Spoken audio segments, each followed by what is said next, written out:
Pues buenos días, ¿cómo están? Gracias por permitirnos nuevamente entrar en sus hogares. Para nosotros es un honor y recuerden lo que siempre les he comentado, es estar un ratito con ustedes, es poder intercambiar y divulgar más que todo la historia. Estamos viendo historia de Francia.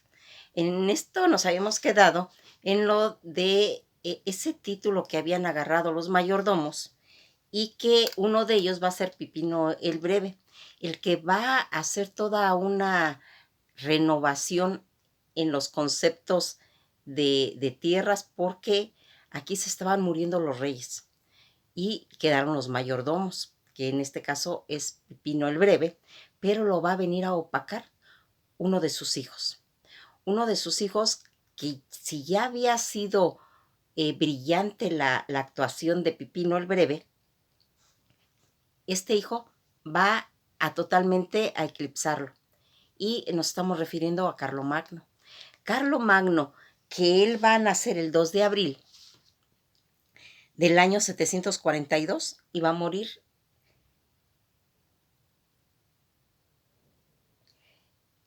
Aquí vamos a ver, vamos a pararnos un poquito en lo de su muerte, porque primero quiero que vayan conociendo cuál es la importancia de este personaje. Es muy, muy importante, tan importante que es como algo que inclusive hasta la actualidad es mencionado. Este personaje, conocido como Carlos Grande o Carlomagno, fue el rey de los francos. Ya quedamos que los francos son los franceses. Desde 1768 es nombrado rey de Italia y en el 774, tras numerosa victoria, proclamado el primer emperador del Sacro Imperio Romano. ¿Qué va a hacer Carlomagno? Carlomagno va a ser nombrado rey de los francos desde el 768 y rey nominal de los lombardo desde el 774 e emperador romano desde el 800 hasta su muerte. Lo más importante que va a ser este personaje, cuando es coronado rey de los francos en el 768, Carlomagno va a expandir el reino franco y finalmente va a establecer el imperio carolingio, porque él pertenece a esa rama. Fue coronado emperador en el 800. El imperio de Carlomagno va a unir todo Europa occidental por primera vez desde la caída del imperio romano, que provocó el renacimiento carolingio. Fíjense en qué tan importante es esto, porque la trascendencia de este hombre, él casi conquistó toda Europa, a excepción de España, de la Gran Bretaña y de Portugal, pero de ahí en fuera todo lo hizo él. Era uno de los principales en el rol de los carolingios, como les estoy explicando, de esa rama que se va a hacer, porque él viene de los Carlos, por eso se llama carolingios. Su abuelo va a ser Carlos III.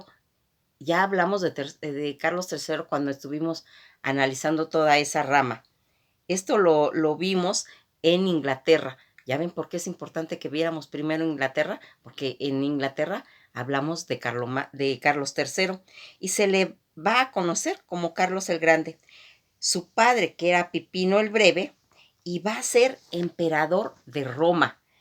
Esta es otra de las características que tiene este personaje, que pues él cuando va a nacer en el rey de los francos, en el reino de los francos, en latín Reneus Forcorus, también conocido como Francia o simplemente como el reino franco, son las denominaciones histográficas que van a identificar el reino germano de los, carolingios. Este imperio de Carlomagno, eh, también conocido como carolingio, es un término histográfico utilizado para referirse al reino de los francos, de la dinastía carolingia.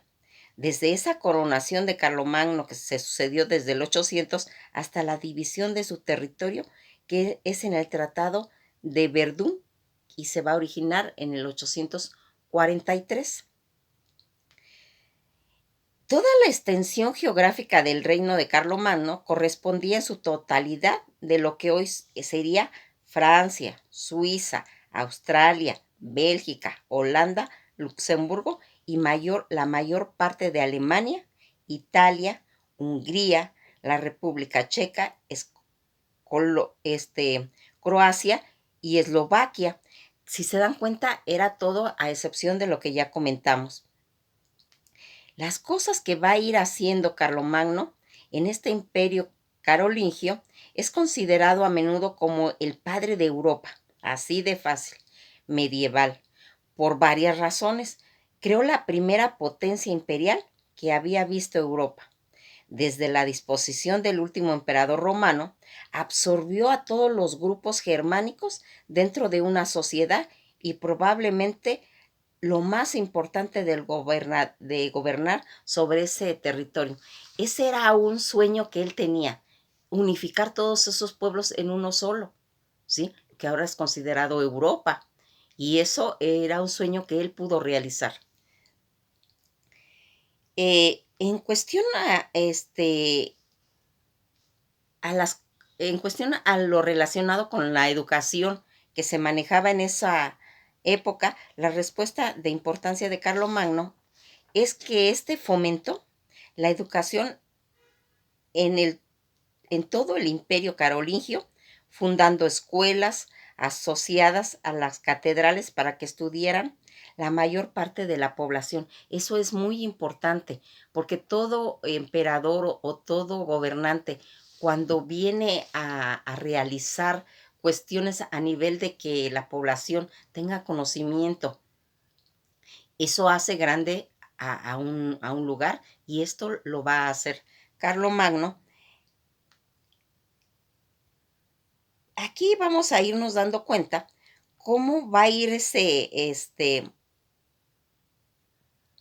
todas estas regiones del imperio de Carlomagno, que profesaba ese imperio carolingio, era católico. Eso hay que tenerlo claro, porque Carlomagno era devoto al catolicismo, por lo que su reinado tuvo buena relación con el papado. Aquí, recuerden cuando hablamos de Inglaterra que dijimos que eso fue uno de los problemas estarse peleando entre el protestantismo y el catolicismo. Francia tampoco ya lo va a tener, al igual que España. También dijimos que fue una de las cosas por las que ellos pudieron tener acceso a otras cosas, porque no estaban peleándose con la religión. Francia va a retomar eso en la cabeza de Carlomagno, que va a tener esa buena relación.